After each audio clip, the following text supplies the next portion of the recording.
We never know where life will lead us or what may hinder us along the way.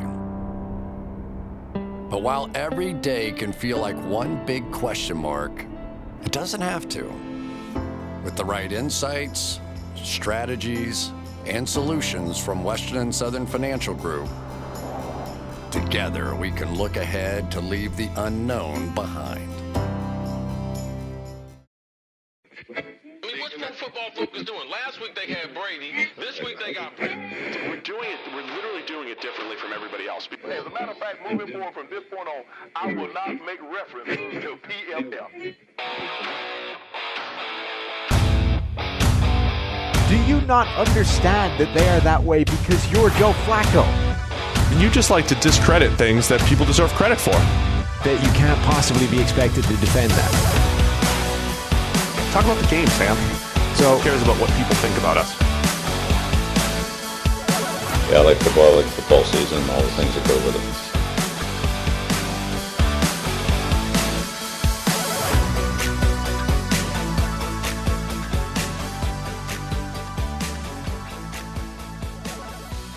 it. Welcome into the PFF NFL podcast. Steve Palazzolo back here with Sam Monson. It is Wild Card Weekend, Super Wild Card Weekend. I got it right. I got it. It's Super Wild Card Weekend. We'll go through all of the games. It was an amazing weekend, Sam. I enjoyed it. A lot of good football. First, got to remind you guys, though, all first-time depositors at Monkey Knife Fight to put at least $20 into their account while using the promo code PFF will receive a free PFF Edge annual subscription. That's 365 days of access and $40 of value for just $20. And you get the opportunity to turn that 20 into even more money playing daily fantasy and prop games at one of the fastest growing fantasy sports sites in the country. It's Monkey Knife Fight. So go to Monkey Knife Fight, deposit your $20, use the promo code PFF, receive your free PFF Edge annual subscription. All right, Sam, let's get into all of the action. Today we're going through the 6 wildcard games, and then we're going to go through, because we're getting into off-season mode as well. We're going to review the offensive free agents. Last episode, we went through the entire free agent class. We'll get a little bit more specific on the offense at the end of the show today. But let's go through this weekend's games, starting with Saturday afternoon, Colts at the Bills. I enjoyed all 6 games, got to say, but this might have been the best game of the entire bunch. There was a lot at play here, Colts-Bills. What do you think? This was good. I didn't think that the Colts had it in them to hang as tough as they did in this game against Buffalo, given the way the Bills were rolling into the offseason, looking like the best team in the NFL. Buffalo still looked pretty good, but the Colts really made it tough for them. And, the difference between the two could have swung a lot if they hadn't shot themselves in the foot. The sequence just before halftime was huge for Buffalo and for Indianapolis, kind of throwing away a promising position.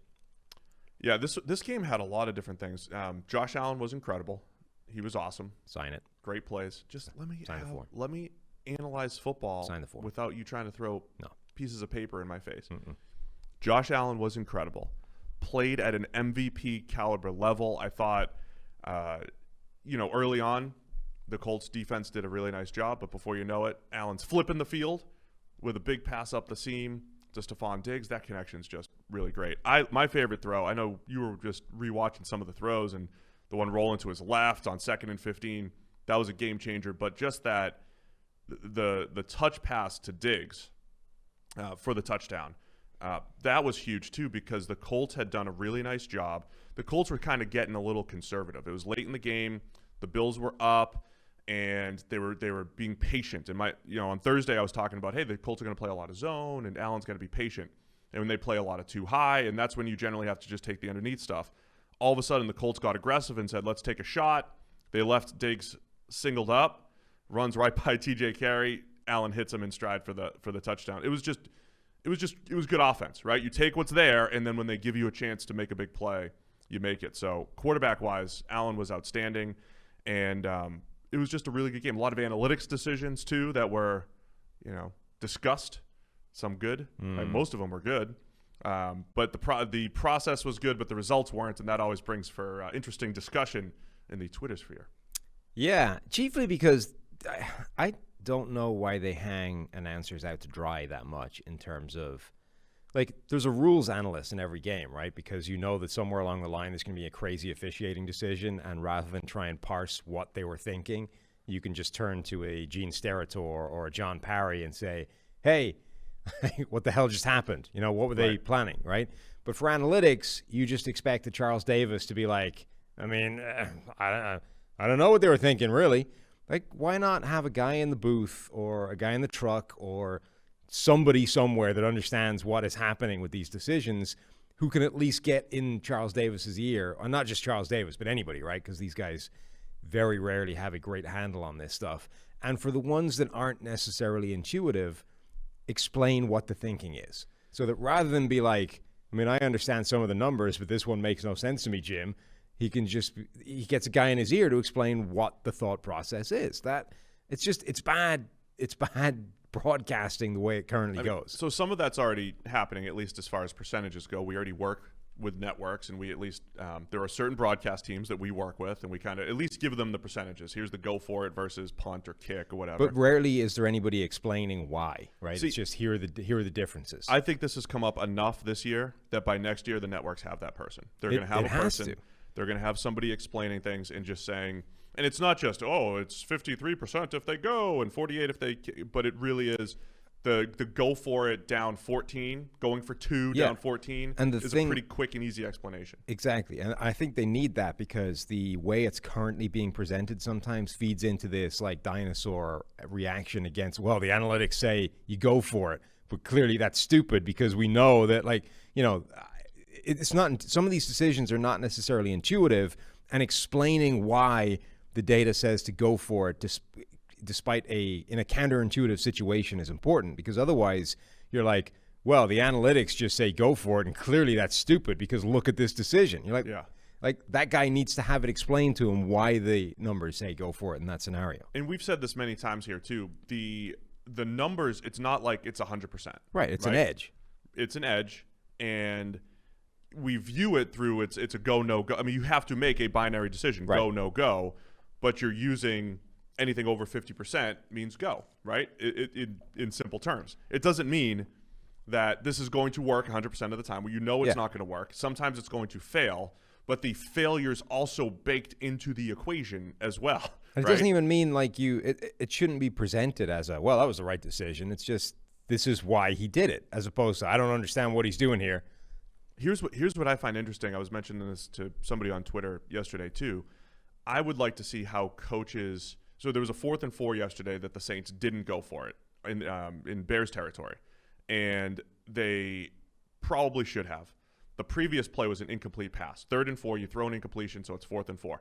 I want to know how much the previous play really dictates what they're going to do, because we look at it from like in a vacuum. It's 4th and 4, go no go.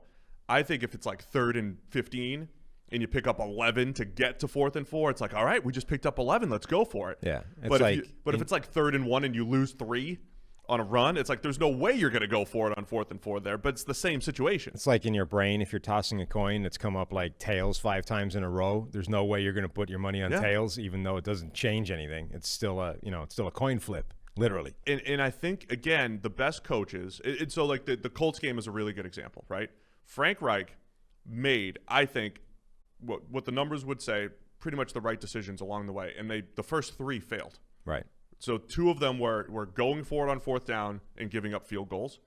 The 3rd one was down 14. We always keep saying you go for 2, right? And it just increases your win probability because you have an opportunity to win with a fail safe of being tied rather than pursuing the tie where it's still like a 50-50 proposition essentially. And in a 50-50 proposition as the underdog Colts is not good. So it's less than 50%. Right. If you just kick the extra points. But the Colts essentially failed on 2 4th down conversions. They're down 14. They fail at that. So they're down 8 the next time they score a touchdown. But then they got that 2-point conversion. So it ended up reverting back. So it was one of those, he had to go for 2 that last time, but every good decision seemed to fail from an execution standpoint. But I think that's the whole point of playing the numbers. To me, it doesn't always feel comfortable, but it's the numbers. The more it plays out, the more it's going to be in your favor over time. The analogy that always makes sense to me is it's like poker, right? You can lose to a bad beat on any given hand, but if you play the right odds, mathematically, you're going to win long term. That's how it works, right? The same, I think, is true with analytics. And if you just play the correct numbers over a broad period of time, you're going to win. It doesn't mean that on any given decision you won't get done by a bad beat, or even that you won't go on a bad run, right? That you'll get a sequence of these decisions that go against you, or the results that go against you. But it doesn't change that what you were doing was correct, theoretically. And here's the ironic thing in all this. The other side of the coin, where there was 3 punts that probably shouldn't have been, which was the Ravens game yesterday, Tennessee punts, the Steelers last night, and there was what was the other? There was another questionable punt decision late in the game that ended up by it might have been Seattle. I screwed up. I remember 3 of them, and I couldn't remember what the third one was. Cut that. We'll fix that in post. Yeah, right. Anyway, there was some conservative coaching as well that ended up working the other way. To me, I look at the Colts game and the fact that they lost by 3 to a team that was better than them, being on the road. I think that was impressive, and it took some of those aggressive decisions to get there. Phillip Rivers, he balled out. He was making some really good throws down the field. They did everything they could, Indy, to hang tough. But I keep coming back to the Bills just being a really good all-around football team, and they're going to move on, man, and host the Ravens. Yeah, and you look, if Josh Allen plays at this level, they're a really, really tough out for anybody. People have been talking about them for a while as the team that could go toe-to-toe with Kansas City, that could potentially beat them. They're still in that bracket. Josh Allen playing at an MVP caliber level puts them in every game. It's like it's any of those teams. When you get an Aaron Rodgers or Russell Wilson or Patrick Mahomes and they're at that level in that game, they're going to be extremely tough to beat, because he can make those plays basically by himself that negate everything else. And that 2nd and 15 you were talking about is a perfect example, right? Unblocked blitzer off the edge. Josh Allen just fakes him out. It's a DB as well. It's not like the guy can't adjust and move and isn't athletic. Josh Allen fakes him out, runs to his left, fires a laser to Stephon Diggs on the sideline to pick up, more than 15 on a 2nd and 15 play. Those are individual plays that you cannot legislate for if you're a defense. That worked, right? Your defense on that play went the way it should have gone, and Allen just beat you on his own. It was a win on the chalkboard, right? I mean, right, that's what I'm saying. You schemed it up the right way, and a player just made a better play. So I thought Buffalo's defense, I thought they might get run over by Indy. I thought they did a really good job bottling up Jonathan Taylor for the most part. He had 3.7 per carry. And they did do a really nice job there up front as far as, handling the Colts offensive line. Nyheim Hines did break a couple runs in there too, but that was more later in the game when things opened up a little bit. So I thought Indy would do a better job running the ball. They did try to run the ball. As much as I'm giving Frank Reich credit, I thought early when they got into the red zone, Rivers makes this great pass down the field to get into the red zone, and they went run, screen to nowhere and kicked a field goal. So I thought from a play calling standpoint, there could have been a little bit more aggressiveness once they got into the red zone. They just didn't. The Bills' red zone defense did a really nice job until the second half, and again kept it really close. We'll talk about the matchups for next week on Thursday's show. But man, you talk about Buffalo with one of the worst run defenses by the grading, going up against this Baltimore team. Buffalo, not a great tackling team over the last few years, going up against Lamar Jackson in Baltimore. It's going to be an incredible matchup on Saturday night. Yeah, the Bills played with a lot of single high safety in this game, more than they usually do. They kind of changed what they did, and I think specifically clamped down on a lot of the running stuff. We were talking about going into this game. It was interesting because I think both teams theoretically wanted the same thing to happen. They would invite the Indianapolis run and see where that went, essentially, because as long as they're running, they're not passing over your head for the devastating touchdown. But instead, they played an absolute ton of safeties or safety in the box, single high, and actually ended up clamping down on the kind of short passing game, forced Phillip Rivers to go a bit deeper, bottled up Jonathan Taylor for the most part. Nyheim Hines got some success, but only had 6 carries, and actually won and did a good job against Indy by doing almost the opposite of what they expected them to do. And that's what we always say about run defense being a math problem, right? If you decide to bring the extra man down in the box, over time you're probably going to stop the run pretty well. It is a decision defensively. And even though we maybe didn't expect it, perhaps we should have. I always talk about Rivers outdoors in Buffalo. They're basically saying, let's make them one-dimensional and let's make Rivers make the throws. And Rivers did. He made some incredible throws down the field, did a really nice job spreading the ball around. Michael Pittman made some great plays.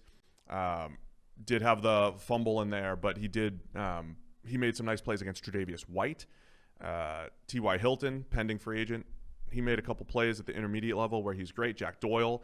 I love watching people describe Phillip Rivers on Twitter. It is hilarious. I mean, it's just everything looks different, right? He makes some passes sometimes where it's like in Madden, you're trying to throw a bullet and you accidentally tap it, and you're like, man, why am I throwing a curl route with loft on it instead of zipping it in there? But it still somehow gets through. And he kept chucking it up. The tight ends, Jack Doyle and Trey Burton, had 10 catches between them, and then Mo Alley Cox with 4. I mean, it was just the tight ends for Indy did a really nice job, and that was Rivers distributing the ball. And Rivers had a couple of his best passes result in incompletions. Like I don't want to say he got screwed by his receiving core, but he got let down on a couple of occasions that would have been big. In a game that was as close as this, there were a couple of plays that could have bounced his way and made it even closer. They had 6 drops. Jonathan Taylor had 2, and some of those were just 2nd and 10 into the flat drop that would have made it 3rd and 3 or 3rd and 2, and it just got them off schedule there too. So those drops did hurt the Colts. But, again, impressive win by the Bills. I thought the Colts did everything they could analytically and, maximizing their talent to hang with the Bills. But the Josh Allen show, man, he was too good. And then he did try to fumble in the 4th quarter. Yeah. He did try to do too much on that one play. One play. And that was the difference, right? Is that last year it was like an entire quarter of implosion at the end against Houston. And this game it was one play. One play he tried to do too much and be too much of the hero, and the ball came out, fumble, and you're like, uh-oh, is it happening again? Is this where Josh Allen goes back to being Josh Allen from last year? And no, like it was one bad play, they happen, move on, and he didn't do that again. But yeah, I think that was a narrative coming into this game, is a lot of people on the pregame shows were sort of saying, is the moment too big for them? Like, because last year Josh Allen just absolutely collapsed late in that game and, tried the absurd blind lateral to a tight end standing on the sideline kind of thing. This game, he didn't do that. So another area where he's developed from last year is that he hasn't – he's managed to rein himself in when the game gets close late in the 4th quarter. He doesn't go insane. He has, man. I mean, he is playing with an incredible level of confidence. And I think when you just see that with a quarterback, it is taking the underneath stuff when it's there, and then making taking the shot plays when they're there, and then to your point, when there's an unblocked blitzer, remaining composed, juking him, and then making another incredible throw down the field. So yeah, outside of that one fumble, it was pretty much smooth sailing for Josh Allen, 90-plus grade in this one. Let's go to the second game on Saturday, Rams at Seahawks. Rams win 30-20. I don't know if people didn't love this game because it was tough moving the ball on both sides of the ball, right? It was John Wolford got the start for the Rams. He gets knocked out after just a handful of plays. Poor guy, by the way. Like, starts his playoff game, lasts a couple of snaps before what was deemed a legal hit, but frankly, that looks like a pretty cheap shot. Feels like it shouldn't be, right? Even if it is, like, how can you make a thing out of player safety? And there's certain hits we're trying to take out of the game, and you can't take a shot on a defenseless receiver over them. All those kinds of things, right? Which I think are the right things to be doing to make this game safer. How can you then look at that play and go, nope, he was a runner, he's cool? It was a forearm shiver to the head. It was a head to the head. It was like he led with the helmet. I thought it was the I mean, he might have hit him with the shoulder. forearm as well, but he came in like blasted him with his head to the helmet. It was a cheap shot. Wolford gets knocked out of the game. Jared Goff comes in with his surgically repaired thumb. Clearly something was off there. He was a lot more conservative. What? If only someone had predicted that as a thing. Good job, Dr. Monson. On this podcast. Dr. Monson. Thank you. It's he's okay. He's all right. Is he, though? He should be. Is he? Is he that different than he was in Week 16 before he dislocated it? I couldn't possibly comment. I'm just saying that, look, you come back from a surgically repaired thumb after a couple of weeks, you're probably not 100%. I wasn't debating that. I was debating whether or not Goff would play. Thought you said he would be fine. In fact, I think that was your wording. As in, like, he's going to play. He wasn't fine. What do you mean he's going to play? He didn't play. He was benched. He didn't start. I mean, he played because the starting quarterback got knocked out. Coach's decision. Yeah. If you're healthy enough to be the backup, you're healthy enough to be the starter. As in, you know what? He's not going to start because he's got a broken thumb and can't throw the ball properly. If Aaron Rodgers was the Rams quarterback, do you think he gets the start over John Wolford? Yes. Why?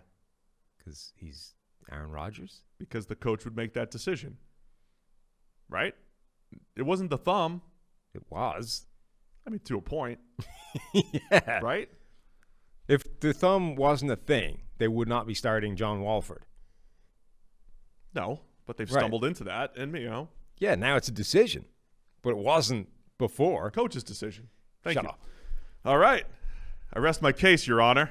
Jared Goff with a 44 passing grade in this one. There were open throws. They had open throws against Seattle. He missed a few. They had opportunities there. But the other side of the ball, I keep coming back to this Rams defense, how incredible they were. It was essentially Russell Wilson averaged outside of one play, and I'm eliminating this play to make a point. On a drop back per drop back, 2.7 yards. 2.7 yards per drop back for Russell Wilson outside of the 50-yard busted coverage touchdown to DK Metcalf. Which is a great play, by the way. This was up until the garbage time stuff. So if it felt like Seattle just couldn't get anything going, moving the ball, they couldn't. I mean, use the full numbers, right? It was 4. I mean, it was 4 yards per drop back, really. Yeah, but for the entirety of this game, this is the third time that Russell Wilson has seen that defense, and his grade was 77. And that's the best. So it's gone steadily up every time he's seen it. In 3 games, Russell Wilson hasn't been able to get anywhere near an elite grade against this team. He averaged 6.4 yards per attempt in this game at 174 yards, 40% completion rate. Russell Wilson has taken 3 stabs at this, and the best he's managed is halfway decent. Yeah, the Rams defense is incredible, man. The big story coming out of this, though, is Aaron Donald, rib injury. He who did he land on? Quarterback. Was it Russ? Yeah. Okay, sacked Russell, absolutely murdered Mike Upati, and then in the process of tossing Russell Wilson to the ground, I think landed on him and a cleat to the rib or whatever. Yeah, so more rib injuries around the NFL. So Donald, I'm sure he'll play next week. We'll see if he's 100%. But, man, up front, Rams are outstanding. And for the 3rd straight time, Seattle could not get anything going up against this Rams defense. This is the one game. This is the closest I came to nailing a game this week in terms of exactly predicting what was going to happen. The Rams, for the 3rd time of asking, did cause Russell Wilson no end of problems. They limited that Seattle defense. Offense basically stopped it. And then the question became, could the Rams get enough going themselves on offense to win the game? In a way they couldn't the last time they played them. The answer was yes, even if it required Jared Goff to come in and try and steer the ship as opposed to John Wolford getting the start. And that was the difference. This Rams offense was functional against the Seahawks defense. It isn't that good and just had a good game the last time they played. All right, so after the game, Russell Wilson and Pete Carroll were both talking about being disappointed that they were unable to adjust to how teams played them down the stretch. Essentially, and now are they putting that on Brian Schottenheimer? Because we talked about first half of the season, Russ. Second half of the season, Russ, it was night and day. He goes from the number 1 graded quarterback by PFF standards to about 20th, 19th, 20th over the last 9 games now. And, dude, it was just that's one of the biggest season splits I've ever seen. Russell Wilson is on his way to – we put him in elite status. He's up there with Patrick Mahomes from a grading standpoint over the last couple of years. He had not had a bad game. Essentially, in a year and a half, he'd had one average game in there and hadn't had those duds that we talked about, throwing the ball down the field at an incredible level, and it just all disappeared. It just all disappeared in the second half of the season. And on top of that, when he was putting up a 95 PFF grade in the first 8 games of the season, he was also getting the freebies too. We thought he was going to break the touchdown record because there was wide open shallow crosses for touchdowns and running backs in the flat and screens and everything Schottenheimer touched was turned into gold as well the first half of the season. So you have Russ playing at a high level, plus they're scheming up touchdowns. They're letting Russ cook. Everything is looking great, and it all slowly fell apart. A couple bad games in there, kind of got back on track. It is a really curious situation in Seattle, and it's interesting they're trying to maybe point it back to the play calling that was incredible the first 8 weeks to get them on track. So you remember how early in the season the whole narrative was let Russ cook, and they're passing on 1st and 10 more than any other team in the NFL. They've gone from one end of the spectrum to the other end in terms of conservative to modern, progressive play calling.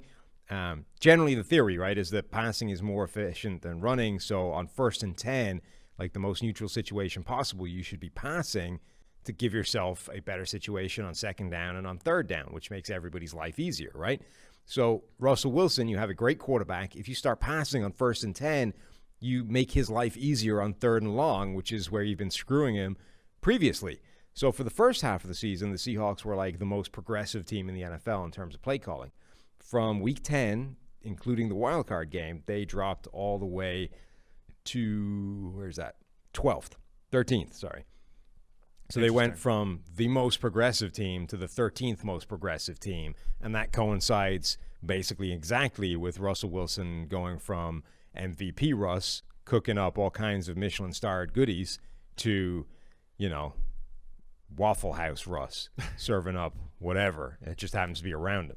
The other thing that was interesting too is how it's huge, man, because it's not as simple as like, well, they should have just called more passes the rest of the year, but it is interesting seeing that complete breakdown there. And then they weren't really good on 3rd down, and we always talk about 3rd down being unstable and being not the thing to say, well, this guy's great on 3rd down, therefore he always will be. Which is very counterintuitive, right? Because we're getting into draft scouting season, and the first thing scouts are going to look at and analysts are going to look at is, how does Trevor Lawrence play on 3rd down? How does Justin Fields handle 3rd down? And I think there's an element to that, seeing how they handle 3rd down blitz packages and all these different things. But as far as results, Russell Wilson goes from one of the best 3rd down quarterbacks to it wasn't the same this year. And it was a little bit more conservative, too, as far as throwing the ball short of the sticks and everything. Part of being Russell Wilson and being so great the last few years is his controlled aggressiveness. The best quarterbacks in the NFL have high percentage of big-time throws, low percentage of turnover-worthy plays. That's Aaron Rodgers. That's Brady. That's Breeze through the years. That's Peyton, right? Wilson had been in that echelon, knows how to take chances, knows how to drop it in a bucket down the field, create chunk plays without making a ton of bad decisions.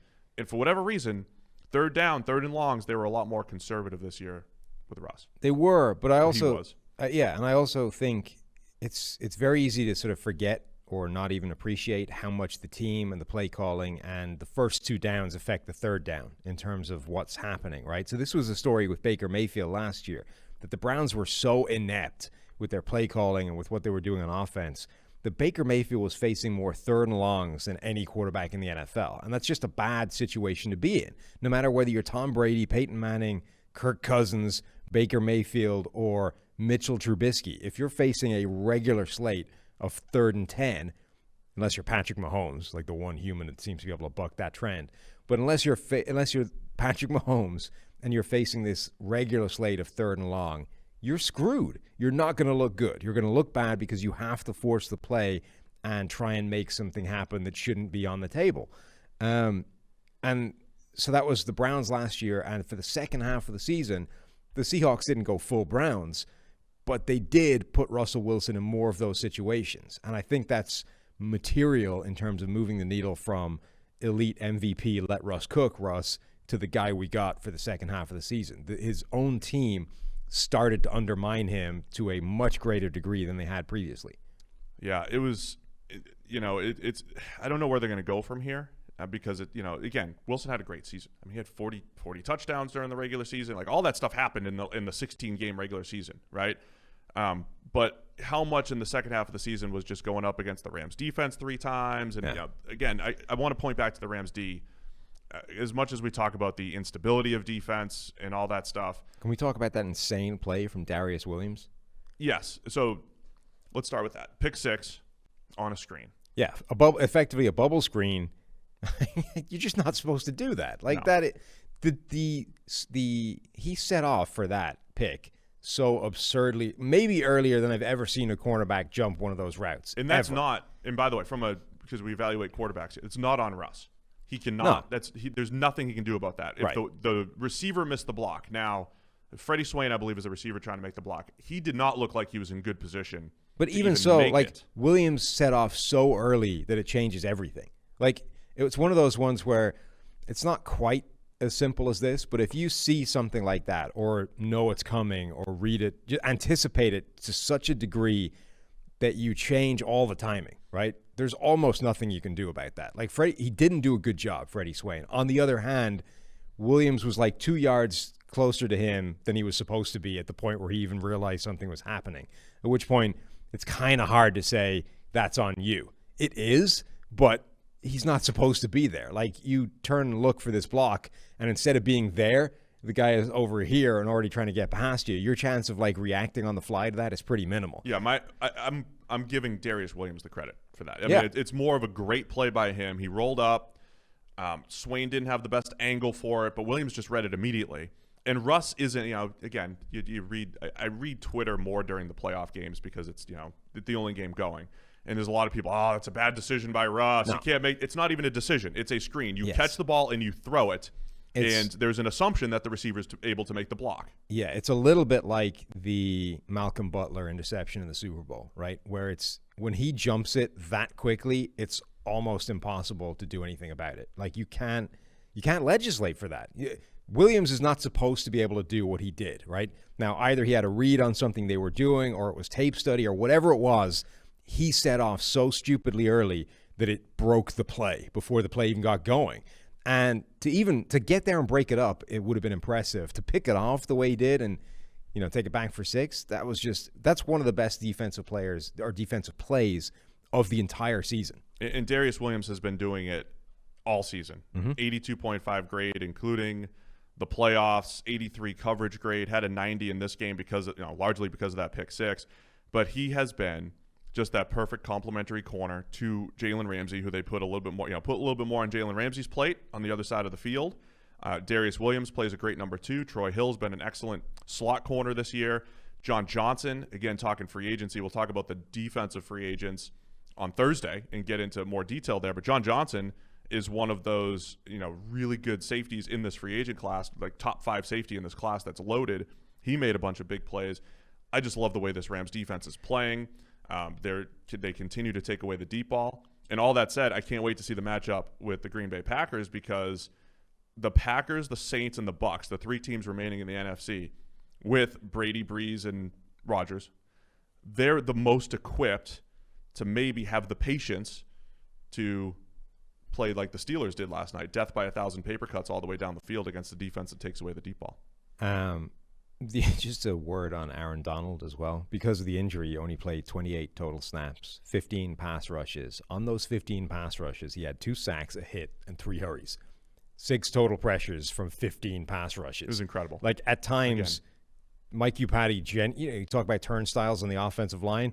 I genuinely think a turnstile would have slowed Aaron Donald down more than navigating past Mike Upati on half those snaps. Yeah. Dominant game again. And, again, I've seen people debate this. How much do you give Brandon Staley, the defensive coordinator for the Rams, credit? And how much do you just say, man, they've got Aaron Donald, they have Jalen Ramsey at corner, guys that can just do special things and you can use in special ways. I think both are true, using the personnel in an incredible way, but also just love what the Rams are doing to slow down opposing passing attacks. Will be a great matchup with the Packers next week. All right, Saturday night, Tampa Bay Bucs at the Washington football team. Unfortunate that Alex Smith didn't get the start, dealing with that calf injury. It felt like it could be a Bucs in a landslide here, given that Taylor Heineke got the start for the Washington football team. But Heineke was incredible. Big-time throws left and right, big-time runs, scrambling for a diving touchdown on the pylon. Taylor Heineke, man, he was just awesome for the football team. He really was. Like, at the point where this If you had said that Heineke would go for 300 yards, have a 92 PFF grade, have a couple of great runs, including a touchdown, and that all that production was going to happen for Washington and that they would score like 23 points, I would have said coming into this game, that would have given them a pretty good shot of winning, given what their defense was capable of.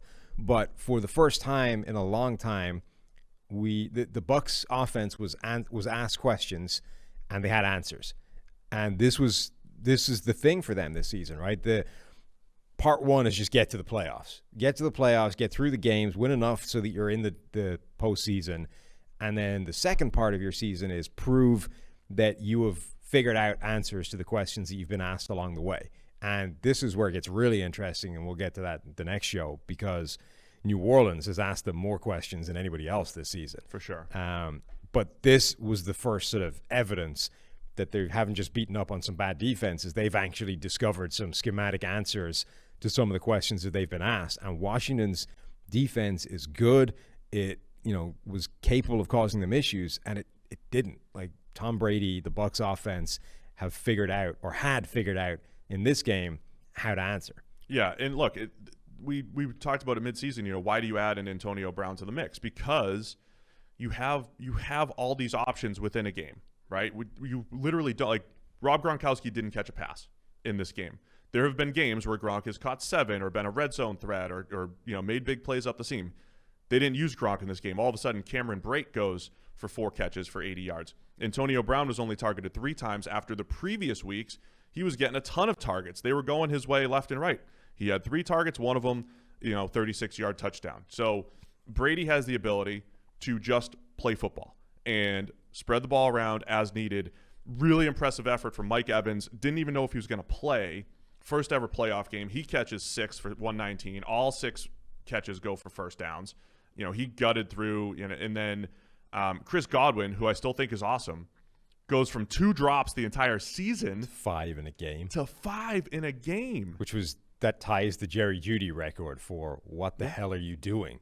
But at the same, and it was funny because on the broadcast they're talking about Brady thinks Godwin's got the best hands he's ever seen, and he's not wrong. It's just they all seem to happen, and by the end, he caught the wide open one, cover 2 hole or whatever it was, and he looked like me trying to. He was just like, I'm going to try to hug the ball. At some point, it certainly got in his head. He still had 5 catches for 79 yards and a touchdown. And he had the second touchdown. He dropped almost the entirety of his incompletions. He dropped one in the end zone on a slant. That's the thing too. Like he gets open, right? He got mostly open on the touchdown. It was a contested catch, but he dropped it. Drops the corner route and all that stuff. But he also had the touchdown where he ran away from Ronald Darby for a 27-yard score and all that. So Godwin's still going to be a weapon here going forward. But I just think the ability to spread the ball around and the fact that they had 5 receivers with at least 35 yards shows the depth that they had here. They also ran the ball pretty well. Am I crazy? I thought Leonard Fournette looked a little quicker for whatever it's worth.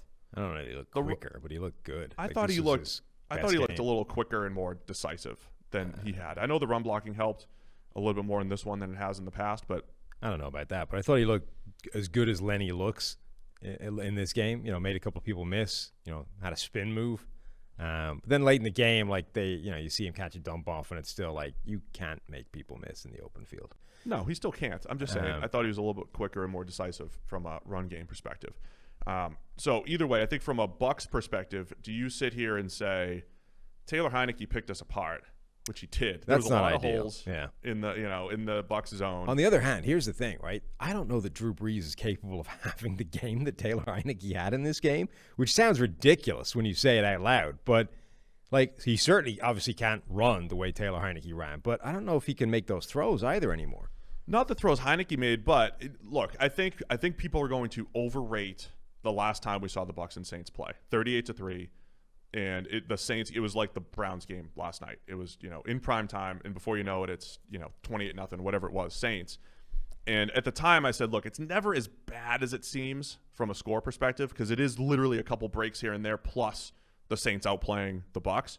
So I think people might overrate that, but at the same time, Brees and the Saints seem to have this Bucs defense figured out, right? And Brees is the type of guy, if you give him holes in zones, like against the Bears yesterday, he's just going to hit open receivers. And he'll do it over and over and over again. So it might not look 6 or 7 big-time throws that Heineke had. It might not look the same, but I think Brees has the ability to move the ball against this Bucs defense. They're going to have to do a better job getting pressure and playing tighter coverage than they did against the Washington football team receivers. Yeah, I mean, I think that's true. I don't think Brees is going to be inept, but if you look at this game and, are like, well, Drew Brees and the Saints are going to roll because Taylor Heineke carved them up. I mean, I think that's underselling to a degree how good Taylor Heineke was. Like, we think Taylor Heineke shouldn't be able to do this because he's Taylor Heineke, but he was genuinely incredible in this game, and that's why they had that kind of success. And this was like a game of insane quarterback performances. One, because Taylor Heineke coming out of nowhere to play like that is pretty insane. And two, because Tom Brady is like 127 years old and looks like he's in his prime. Like, you watch Tom Brady in this game and you're like, when is he going to retire? So Drew Brees looks done, right? Like, he's still able to be able to have success because he's smart, he's accurate, he knows where to go with the ball. But like on the broadcast, they're like, I don't know, he's not coming back next year. And everyone's like, yep, sure, that makes sense. Yeah, Look makes at him. sense. Phillip Rivers looks toast, right? The guy is like panicky in the pocket, desperately heaves a ball downfield. It looks ugly, right? For the last 10 years, though. Right, Rivers has looked the but same. again, somebody says that guy's retiring at the end of this year. You're like, yeah, that makes sense. Ben Roethlisberger, same age, looks cooked. Again, somebody's like, Ben's not coming back next year. You're like, yeah, okay. Tom Brady is older than all of those guys, and it doesn't look like it. He looks like he's in the middle of his prime and able to do exactly what he wants to do, make all the throws.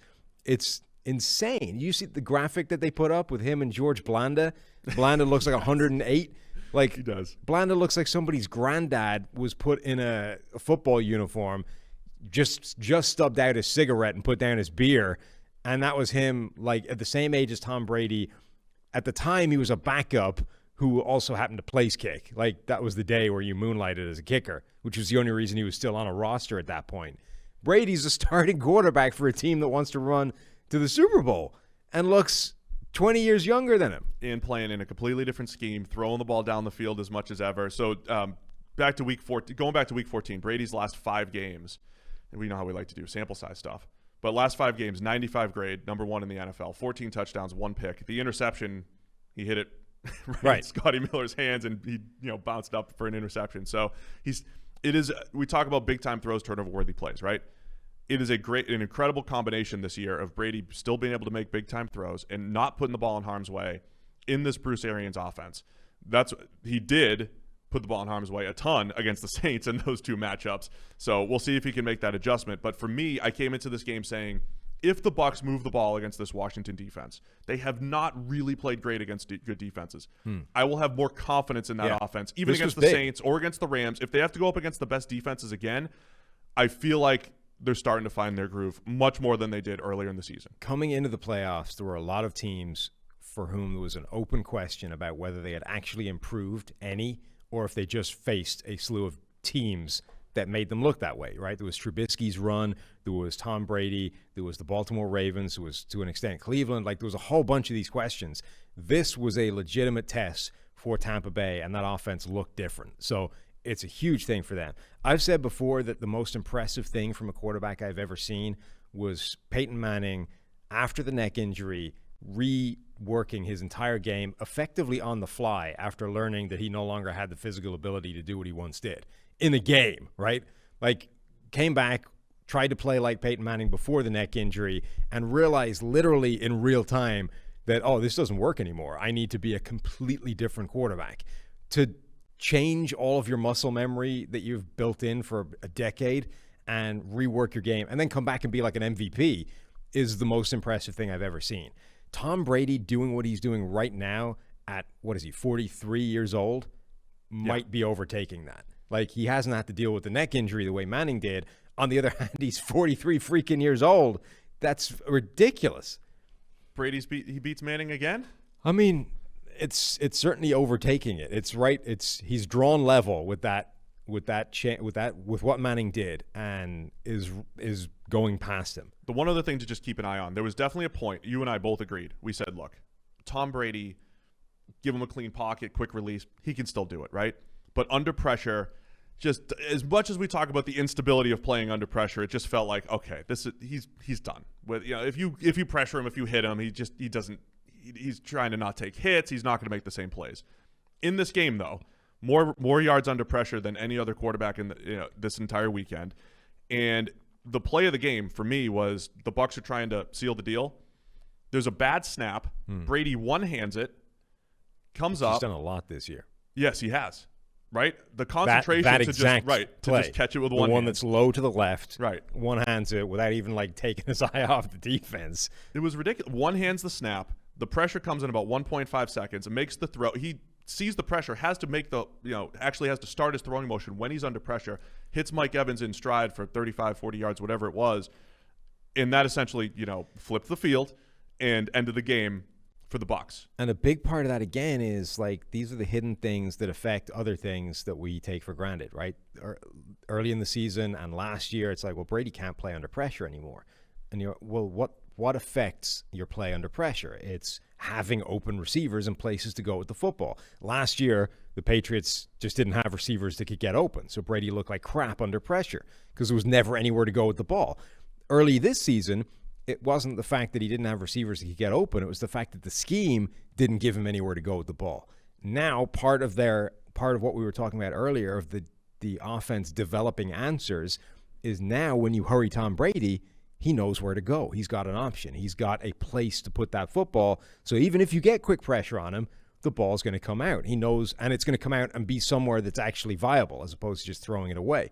So suddenly, Tom Brady goes from, this guy can't play under pressure anymore. That's how his old man Brady is manifesting itself, to actually, now that you've fixed the root cause of that problem, Brady is just good again.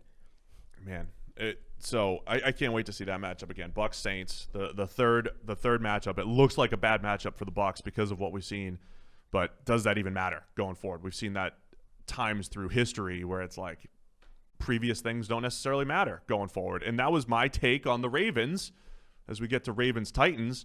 Smooth. Well done. That was good.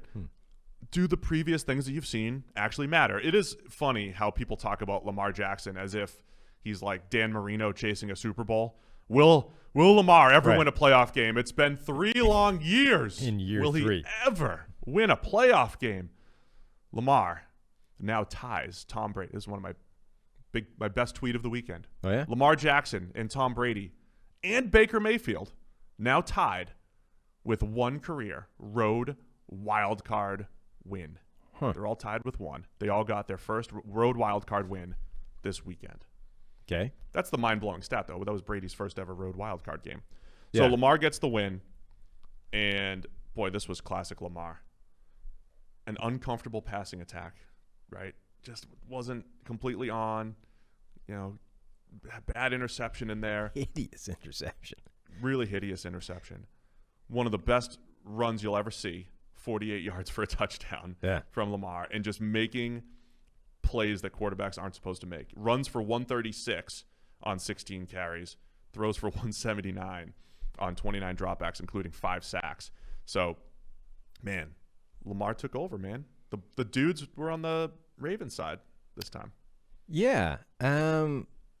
So this is interesting because Baltimore was one of those teams with the open question, right? Did they get themselves back on track, or did they just face a bunch of defenses that can't really defend the run and, ran for 400 yards against the Bengals? And the narrative coming into this game was the problem is I don't think you're going to know by the end of this game because Tennessee's defense sucks as well, right? So Baltimore's offense will probably roll. They'll probably have great success on the ground, which sets everything else up. So they'll probably look like the Ravens again this week, and we still won't know whether they've got everything back on track. And as much as that's kind of true, because obviously Lamar went off, they had some big plays in there because of that. They didn't move the ball that easily. Tennessee's defense did what you would expect in terms of if you're going to win this game, that's not a bad outcome, right? But the problem was Tennessee's offense got destroyed. They got annihilated last time they played late in the game. Your guys, the dudes, Derrick Henry and A.J. Brown took over, right, and just crushed Baltimore's defense, broke a bunch of tackles, and that was the difference. This week, Baltimore's defense went, no, not happening. We are stopping you guys. You guys are not beating us. And when you do that to the Tennessee's offense, it didn't have an alternative. It didn't have plan B. The level of disgust. I can't wait till somebody screenshots the level of disgust in your face when you said the dudes. Yeah. This was interesting because if you look at the Tennessee defense, and we talked about the Josh Allen play earlier where it's like chalkboard. Mm-hmm. Chalkboard was outstanding by the Titans. They played – it was like watching a Big 12 game where you go three-man front. Impressive job by the Titans. The game plan was spectacular. That's what I'm saying. I think overall it worked. They went three-man fronts, the old tight front where you cover up the tackles and you're expecting those linemen to just do a little bit more against the run. You play too high, more of like a quarters type look. They played that a ton, so you truly get like nine defensive players in run support, which is what you need against the Ravens, but you don't compromise yourself against the pass.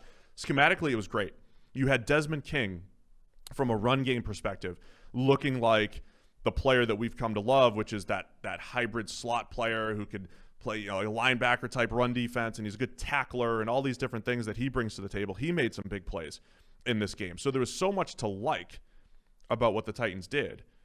But it was literally just like a couple plays, right? It was Lamar weaving through the defense for 48. Mm-hmm. It was a couple plays where our lead analyst, one of the best football minds in the world, Sam, when you look at what Ben Stockwell, the guy who sees more football than anybody I think ever, what he has picked up from what the Ravens have been doing, essentially stealing extra blockers. They're doing a great job. They always have like a backside puller or sifter, and they're schematically, leaving, because it's always about like leaving guys unblocked. They're leaving the rare guy unblocked and adding an extra blocker to the front of the run, to the front side of the run. It's just a couple really good schemed up plays by the Ravens and a freak play by Lamar Jackson. Yeah.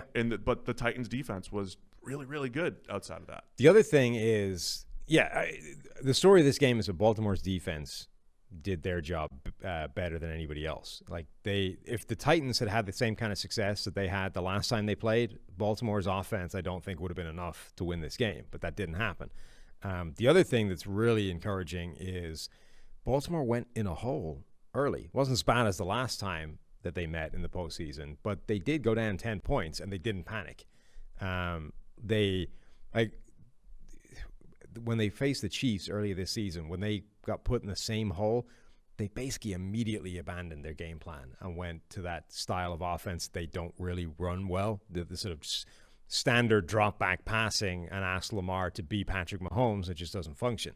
They didn't do that this time. They went in a hole, and they're like, all right, calm down, take a breath. It's early. We can still run the offense the way we want it to run, and as long as we put up points, it's okay, right? And they clawed it back, and they were able to then continue with their standard game plan, which is how they win games. But this is like the difference between this game and, say, the Titans game last year where they fall behind. Sometimes it really does come down to just one play. Like last year, the Ravens got stopped on 2 4th and shorts. Yeah. Something that they, again, went for properly, aggressively, made the right decision, and they just didn't execute the way they had in the entire 2019 season. They didn't necessarily have those 1 or 2 plays that, thwarted their drives or whatever it was in this game. So they did a nice job of playing defense and then allowing the offense to come back. But a big part of it is just not panicking and understanding that you have a lot of time left in the game. Like just because you're in a double-digit hole does not mean you need to abandon your game plan and go to that style of offense to chase a game, because you don't need to chase it, right? You're in an ugly hole, but you've got, they had 3/4 of the game left to play, right? That's plenty of time. Look at the Browns game last night, right? Pittsburgh were in a 28-0 hole in the first quarter and had plenty of time to bring that back, right? You don't need to panic. If your offense is a specific style, even if you get buried in a hole, you don't need to change it and go to a run-and-shoot offense to try and claw that back. You have the time. Now, that changes slightly if your defense doesn't do what Baltimore's defense did. Like, they would have had problems if Tennessee had continued putting up points. Now you've got to start thinking about chasing the game, because they're going to keep going, right? So you need to somehow keep pace. But Baltimore's defense did stand up. They absolutely shut down Derrick Henry and went, no, it's not happening today.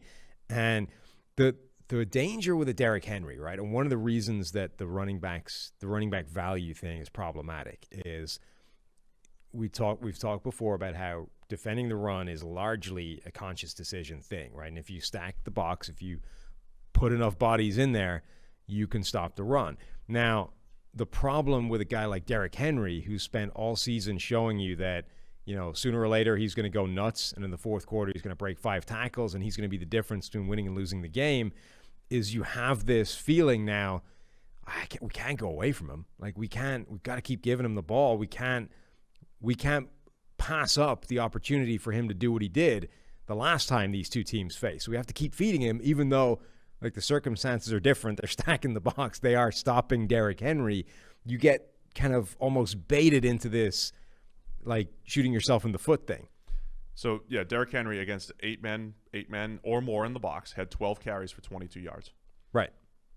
12 for 22, including 20 after contact. Yeah. Right? And again, so that means from a blocking standpoint, the Ravens are just winning up front, or they have the numbers advantage. Therefore, you're going to have somebody making contact at the line of scrimmage. But his numbers against those 8-man fronts this year are excellent. So again, you get baited and tricked into this, like, we have to keep doing this, even though like, in a vacuum, of course you don't do that. If they've got 8+ guys in the box, stop running it. Like, that's just simple.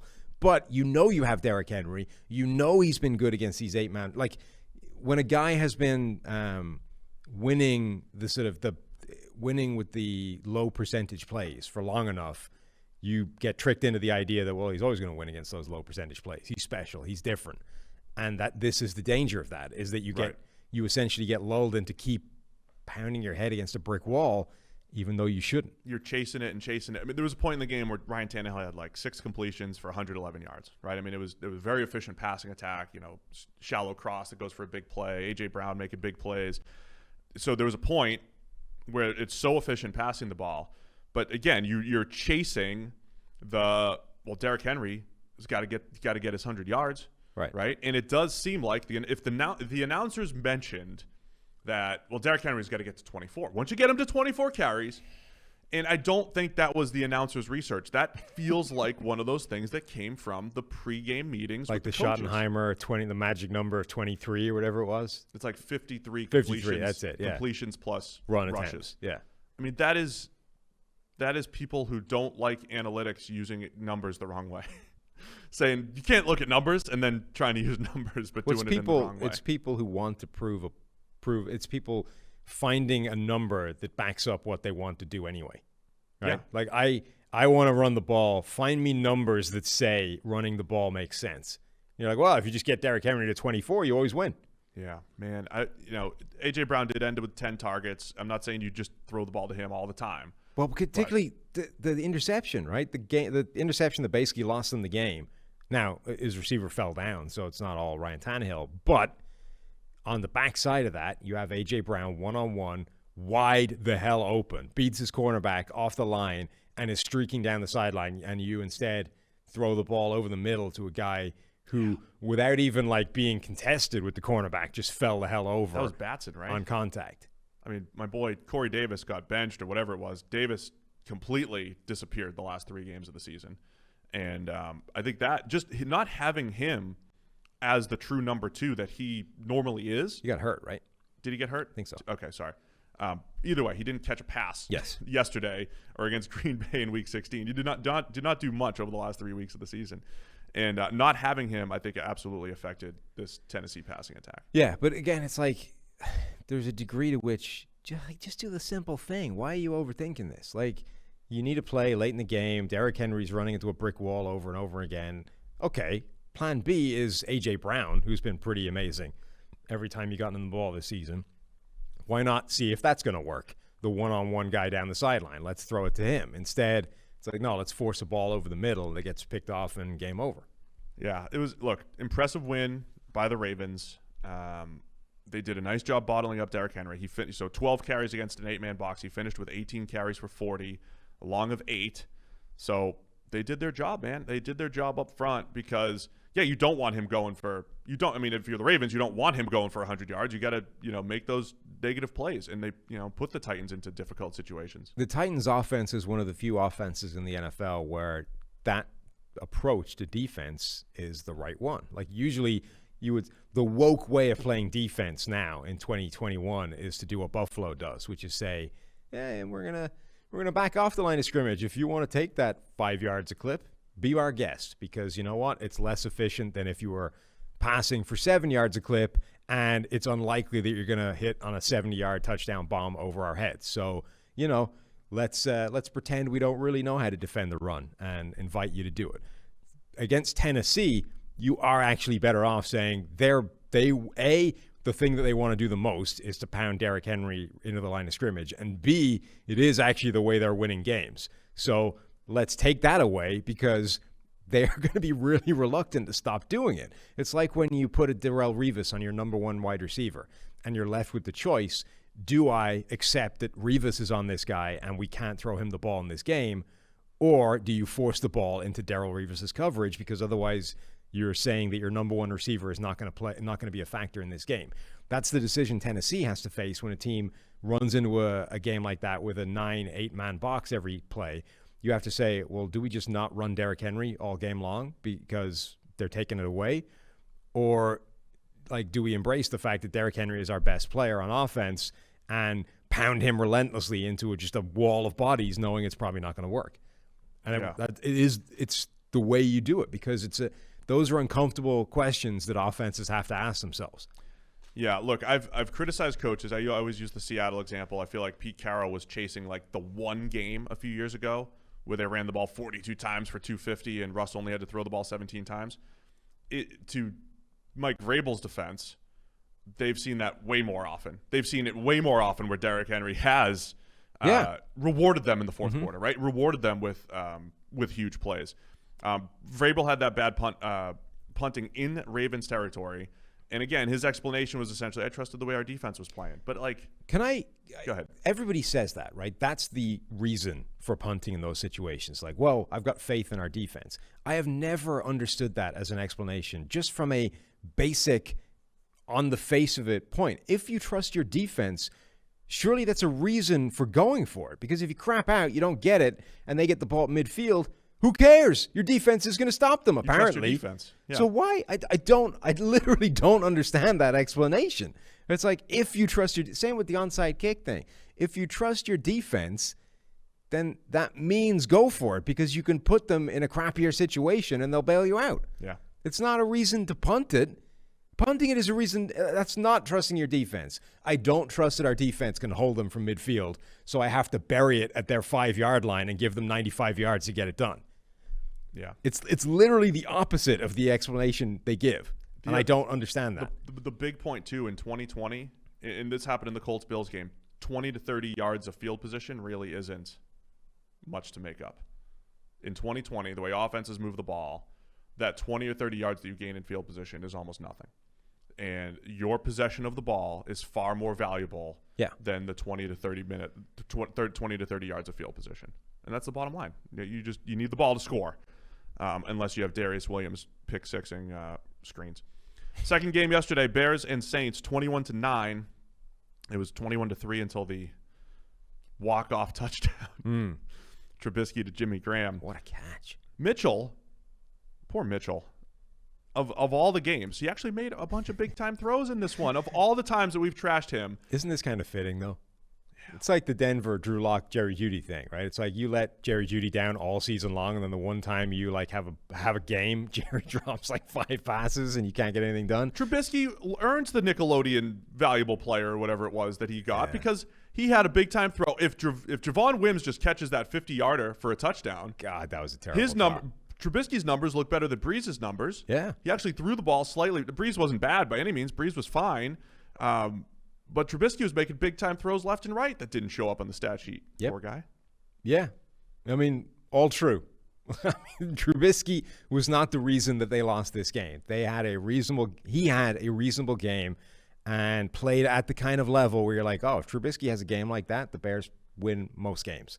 But as I say, it's probably not a coincidence that those quarterbacks that consistently let their receivers down, eventually when you have a game where it all comes, when they start playing well, they get let down by their receivers. That probably isn't a coincidence that it happens so often. Yeah. Like, it's the thing Steve Smith would talk to us about, right? When you have that stretch where the ball's just not coming your way, and then suddenly the ball arrives, you're not used to it. It does weird things to you. You need to get in the groove of catching the football. So like if you're out there endlessly and Trubisky's just burying the thing into the dirt 7 yards away from you, suddenly when the ball arrives in your hands, it's not normal. It's unusual, and you panic and you screw it up and you drop a perfect touchdown pass that would have had a big impact in the game. The Bears had two key injuries, Darnell Mooney out and Roquan Smith out. Two guys that I thought, I mean, Mooney's their deep threat, rookie, speedster. He may have been the guy that was getting that pass that Javon Wims dropped, like being the guy that gets behind the defense. And then Roquan Smith is the guy that's supposed to be able to, curb the underneath passing attack and all that stuff. I just go back to the Saints and just how good they are overall. And Breeze, what I was trying to say on the pregame show is even though the overall grade isn't great for Breeze, it was mostly brought down by turnover-worthy plays, right? And ones where his arm just couldn't make it. And what's the likelihood that Breeze simply just eliminates 2 or 3 bad decisions in a game and says, okay, I can't really make that throw, I'm not going to try. And he did that in this game. The passing game at times was just so quick. Ball's out of his hands, lightning fast. 2 open receivers, 2 Michael Thomas. And then you have a guy like Deontay Harris, who is so fast, so quick himself. He catches all 7 of his targets for 83 yards.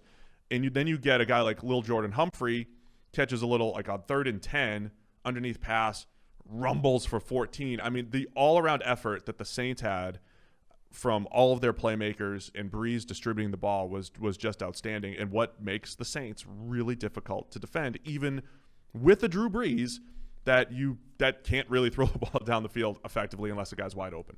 Yeah, last time the Saints played the Bears, the issue was that Drew Brees had turnover-worthy plays, right? Now, they didn't come back to haunt him. They didn't cost him in the end, like he got away with them. But if Drew Brees puts the ball in harm's way, this offense has some problems because he isn't the player that he used to be, and he can't offset that with like insane bombs deep down the field and all those kinds of things. He needs to be efficient and not put the ball in harm's way and risk averse. And in this game, he was. Like, he didn't have a turnover-worthy play. And so him being conservative and getting the ball out quick and all those kinds of things, it's not a problem because the Saints are that team. The Saints are what the Pittsburgh Steelers tried to be for most of this year, in that they can kill you with 1,000 paper cuts. Drew Brees, if all you're going to give him is the 5-yard stick route or the 5-yard out, or he'll take that all day long. And there aren't that many quarterbacks that are capable of doing that. It sounds insanely easy, right? You're giving them a sequence of the easiest passes that you're ever going to get.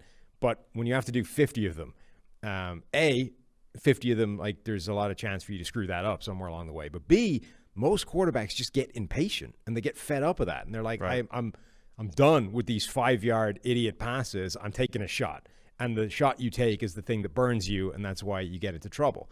Drew Brees and Peyton Manning and Tom Brady, those guys in part are as good as they've been through their careers and their lifetimes because they don't do that. They don't get impatient and they don't take a stupid shot when it isn't there. If you're going to give them a 5-yard pass 55 times, they will take it 55 times.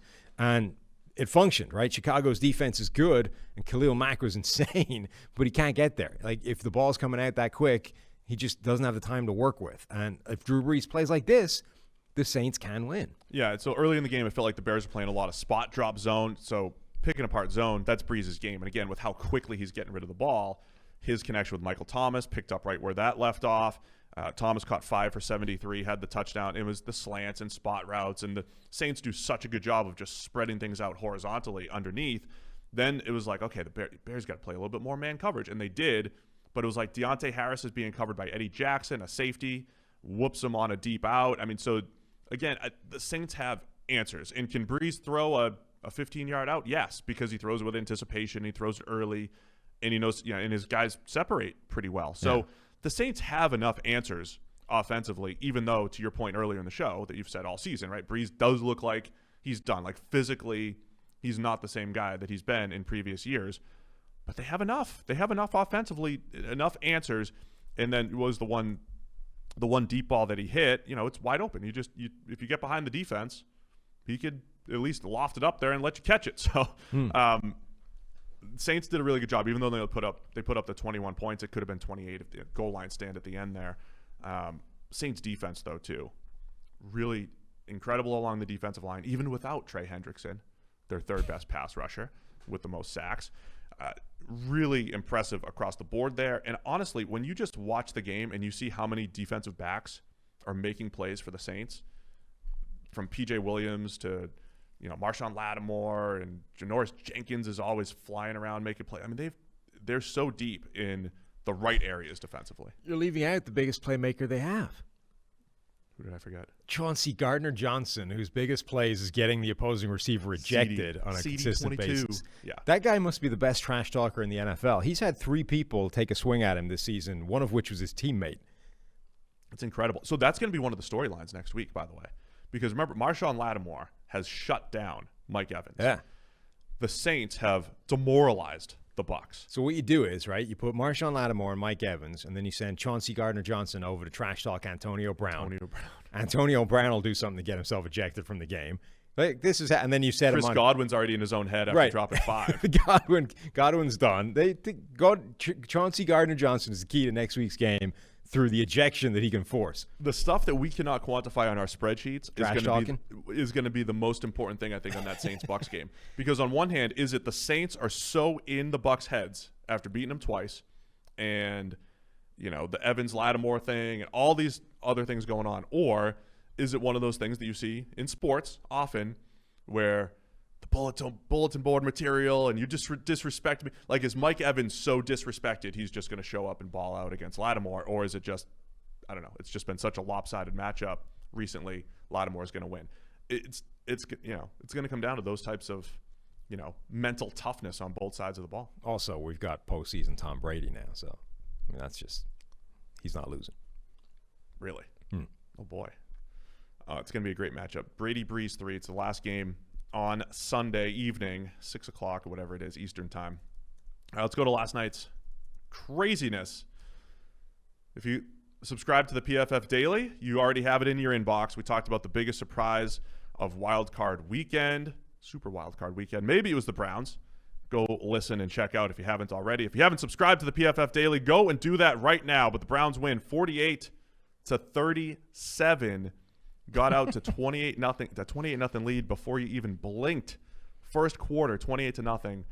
What a ridiculous start to this game. Marquise Pouncey snaps it over Roethlisberger's head for a touchdown. We just settle for a second and be like, one of the best defenses in the NFL just gave up 48. If you're ever in that, if you're still riding the defense wins championships bandwagon. Come on, that doesn't count. What do you mean it doesn't count? Because they gave up 7, so 7 of it came on the Pouncey snap. Okay, but how much did the defense give up? How many short fields were they forced to play on? Right. They still gave up a lot of yardage. There was 3 other turnovers in that first half. Yeah. By the Steelers. It was all short stuff. They also gave up a lot of yardage. Baker threw for over 300, right?